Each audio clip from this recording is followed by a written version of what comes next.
ಅಷ್ಟೇ ಅಲ್ಲ, ಮಾಡುವವ ಕೂಡ. ಇದು ಇದು ನಿನಗೆ ಈ ಧನರಾಜ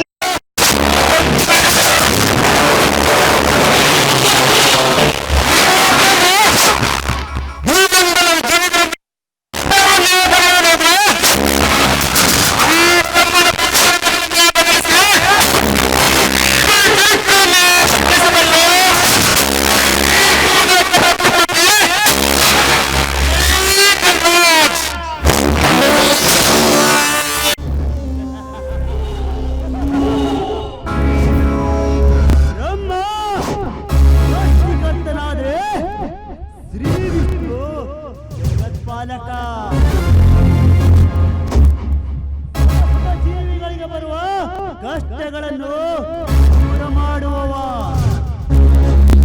ಜೀವಿಗಳ ಕಷ್ಟಗಳನ್ನು ದೂರ ಮಾಡಿ ಪಾಲನೆ ಮಾಡುವ ವಿಷ್ಣು ಧರ್ಮ.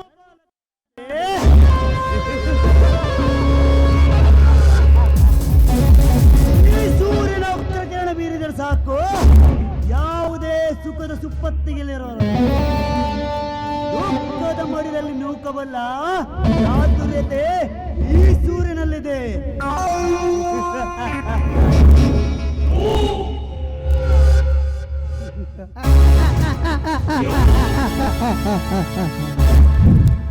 ಬ್ರಹ್ಮ ಸೃಷ್ಟಿಕರ್ತನಾದ್ರೆ ವಿಷ್ಣು ವಿಷ್ಣು ಧರ್ಮಪಾಲಕ, ಆ ಮಹೇಶ್ವರ ಲಯ ಮಾಡುವವ. ಭೂಜೀವಿಗಳ ಪಾಪದ ಕೊಡ ತುಂಬಿದಾಗ ತನ್ನ ತ್ರಿನೇತ್ರ ತೆರೆದು ಲಯ ಮಾಡುವವನು ಆ ಮಹೇಶ್ವರನಾದ್ರೆ, ಈ ಕಲಿಯುಗದ ಮಹೇಂದ್ರ ಉಸಿರು ಬಿಟ್ಟರೆ ಸಾಕು ಆಯುಷ್ಯ ತುಂಬದವರು ಕೂಡ ಸೇರುವರು ಯಮಲೋಕಕ್ಕೆ.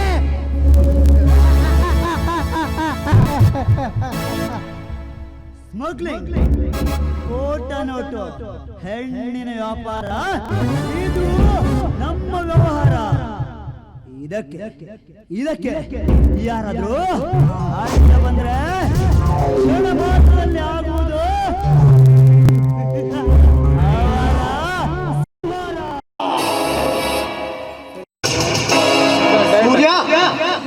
ದೇಶಭ್ರಷ್ಟರ ಭ್ರಷ್ಟ ರಾಜಕಾರಣಿಗಳ ನಿದ್ದೆಗೆಡಿಸಿದ ಆ ಅಣ್ಣಾಚಾರ್ಯಂತೆ ನಮ್ಮ ವ್ಯವಹಾರಕ್ಕೆ ಅಡ್ಡಿಯಾಗಿ ನಿಂತು ನಮ್ಮ ನಿದ್ದೆಗೆಡಿಸಿರುವ ಏಕೈಕ ವ್ಯಕ್ತಿ ಅಂದ್ರೆ ಆ ಇನ್ಸ್ಪೆಕ್ಟರ್ ವಿಜಯ್. ಆ ರಾಸ್ಕಲ್ ಈಗಾಗಲೇ ನಮ್ಮ ಸಹಚರರಾದ ಕೋಟ ನೋಟಿನ ಸಪ್ತಾಹವನ್ನು ಬಂಧಿಸಿದ್ದಾನೆ. ಅವನನ್ನು ಹೇಗಾದ್ರೂ ಮಾಡಿ ಅವನೊಬ್ಬ ನಿಷ್ಠಾವಂತ ಪೊಲೀಸ್ ಅಧಿಕಾರಿ.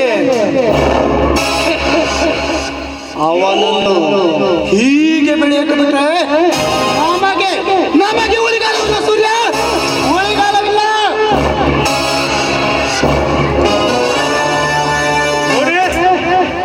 ನೀವಿಬ್ಬರು ನನ್ನ ಜೊತೆ ಕೈ ಜೋಡಿಸಿದ್ದೆ ಆದರೆ ನಮ್ಮದೇ ಆದ ಭೂಮತ ಲೋಕವನ್ನು ಸೃಷ್ಟಿ ಮಾಡಿ ಮೂರ್ತಿಗಳಾಗಿ ಮೆರೆಯಬಹುದು ಈ ಭೂಮಂಡಲದಲ್ಲಿ.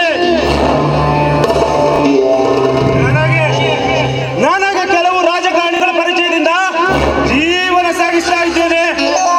ಆದರೆ ನನಗೆ ಸಿಗಬೇಕಾದ ಗೌರವವಿಲ್ಲ, ಸ್ವಾತಂತ್ರ್ಯವಿಲ್ಲ. ಇದೆಲ್ಲ ನನಗೆ ಸಿಗಬೇಕಾದ್ರೆ ಆ ನನ್ನ ತಮ್ಮ ಆ ಗರ್ಭ ಶ್ರೀಮಂತ ಶ್ರೀಧರ ಮದುವೆಯಾಗಲೇಬೇಕು. ಅದಕ್ಕೆ ನಿಮ್ಮಿಬ್ಬರ ಸಹಾಯ ನನಗೆ ಬೇಕು.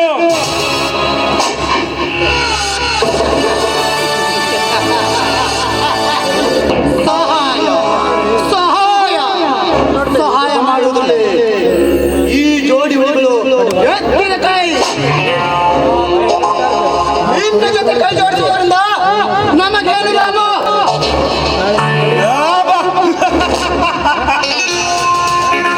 ವ್ಯವಹಾರದಲ್ಲಿ ಲಾಭವಿಲ್ಲದೆ ಯಾರು ಯಾರಿಗೂ ಸಹಾಯ ಮಾಡುವುದಿಲ್ಲ ಅಂತ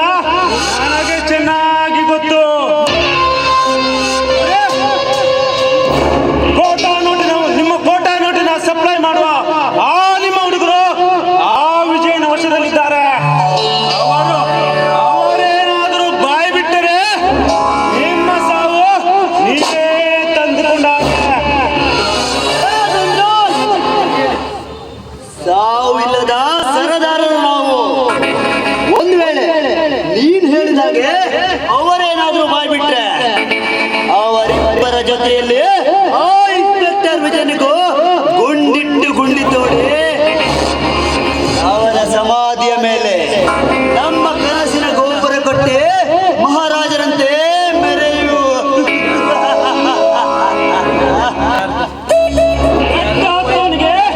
ಅಟ್ಟಾದವನಿಗೆ ಬೆನ್ನು ಕೊಡಬಹುದೇ ಹೊರತು ಎಟ್ಟಾದವನಿಗೆ ಬೆನ್ನು ಕೊಡಲು ಎಂದಿಗೂ ಸಾಧ್ಯವಿಲ್ಲ. ಅದಲ್ಲದೆ ಪೊಲೀಸ್ ಡಿಪಾರ್ಟ್ಮೆಂಟಿನಲ್ಲಿ ಅವನೊಬ್ಬ ಪಳಗಿದ ಹುಲಿ. ಅವನನ್ನು ಎದುರಿಸುವುದು ಅಷ್ಟೊಂದು ಸುಲಭವಲ್ಲ. ನೀವೇನಾದರೂ ನನಗೆ ಸಹಾಯ ಮಾಡಿದಲ್ಲಿ ನನಗೆ ಪರಿಚಯವಿರುವ ರಾಜಕಾರಣಿಗಳ ಸಹಾಯದಿಂದ ನಿಮ್ಮ ಹುಡುಗರನ್ನು ಬಿಡಿಸಿ ನಿಮ್ಮನ್ನು ಕಾಪಾಡ್ತೀನಿ. ಅದಕ್ಕೆ ಪ್ರತಿಫಲವಾಗಿ ಆ ನನ್ನ ತಮ್ಮ ಶ್ರೀಧರನನ್ನು ಸಾಯಿಸಲು ನೀವು ನನಗೆ ಸಹಾಯ ಮಾಡಬೇಕು.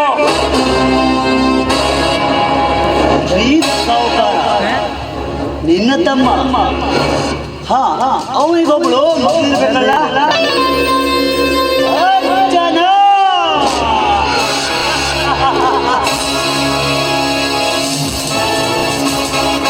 ನಾಟ್ಯಂತ ಉದಯಿಸುವ ಸೂರ್ಯನ ಹೊಳಪಿನಂತೆ ಹೊಳೆಯುವ ಅವಳ ಮೈಬಣ್ಣ. ಅವಳನ್ನು ನೋಡಿದರೆ ರವಿವರ್ಮನ ಕಲಾಕೃತಿಯಿಂದ ಹೊರಬಂದ ಸೌಂದರ್ಯದ ಗಿಳಿ. ಅವಳನ್ನೇನಾದ್ರೂ ಮಾಡಿ ನಮ್ಮನ್ನಾಗಿ ಮಾಡುವೆಯಾ? ಹೆಣ್ಣು ನಾಯಕರು ಅಂದು ಹೆಣ್ಣಿಗಾಗಿಯೇ ರಾಮಾಯಣ ಮಹಾಭಾರತ ನಡೆದು ಹೋಗಿದೆ. ಆ ನಿಮ್ಮ ಕನಸು ಎಂದಿಗೂ ನಾಸಾಗಲ್ಲ.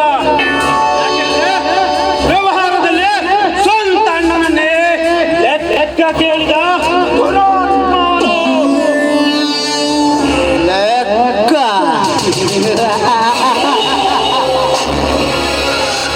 ಒಂದೇ ಒಂದು ಮಾತು ನಿನ್ನ ಬಾಯಿಂದ ಬರಲಿ, ಮುಗಿಸು ನನ್ನ ತಮ್ಮನನ್ನು ಎಂದು. ಆಗ ಆಗ ಅವನ ಲೆಕ್ಕಕ್ಕೆ ಲೆಕ್ಕ ಸೇರಿಸಿ ಉಕ್ಕ ಕಿತ್ತ ಅಕ್ಕಿ ಅಂತೆ ವಿಲವಿಲನ ಒದ್ದಾಡುವಾಗೆ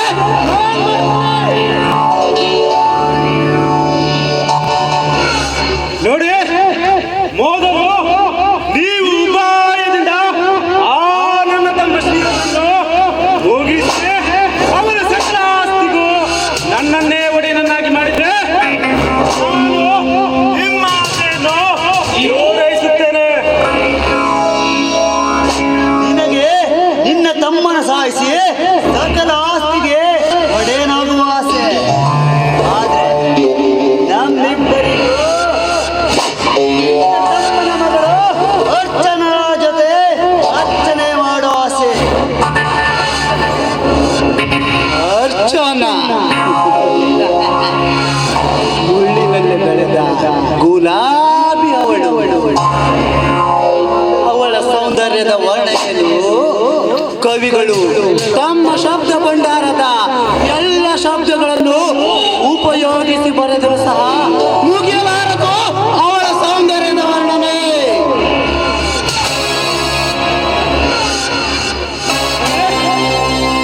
ಅಂದ್ರೆ ನನಗೆ ಹೊಂದು ನಿಮಗೆ ಹೆಣ್ಣು.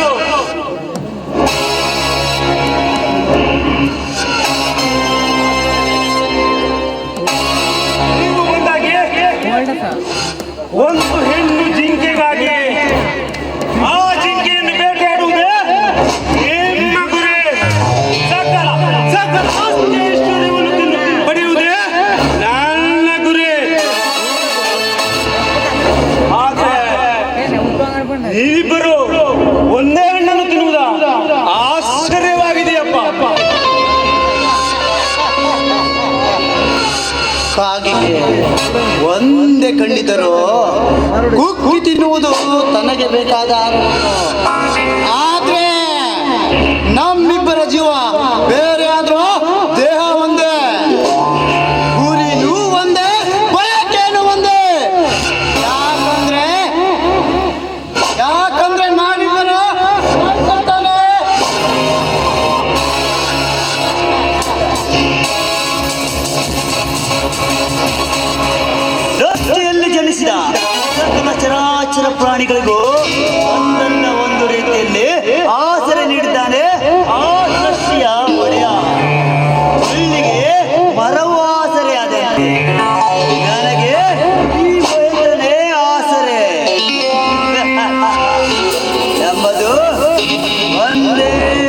ಎರಡು ಧ್ಯೇಯವಿದ್ದ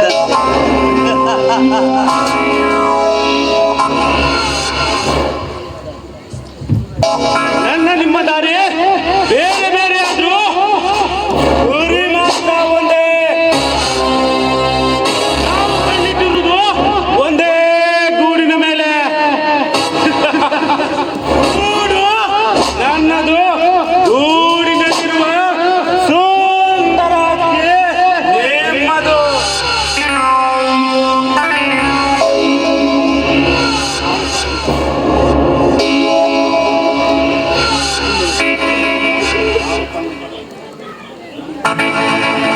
ಹಾಗಾದರೆ ಇವತ್ತು ಕಟ್ಟೋಣ ಆ ಶ್ರೀಧರನಿಗೆ ಚೆಟ್ಟ.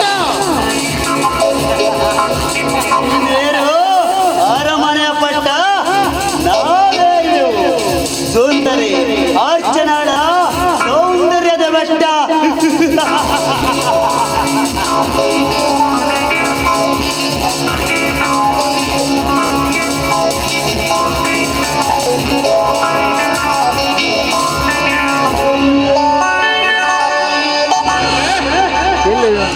ನನ್ನ ಆಸೆ ಏನಿರುತ್ತಂದ್ರೆ ನಾನು ಏನ್ ಬೇಕಾದ್ರೂ ಮಾಡ್ಲಿಕ್ಕೆ ಸಿದ್ಧ. ಆ ವಿಜಯನ ವಶದಲ್ಲಿರುವ ಆ ನಿಮ್ಮ ಹುಡುಗರನ್ನು ನನಗೆ ಪರಿಚಯವಿರುವ ರಾಜಕಾರಣಿಗಳ ಸಹಾಯದಿಂದ ಬಿಡಿಸುತ್ತೇನೆ.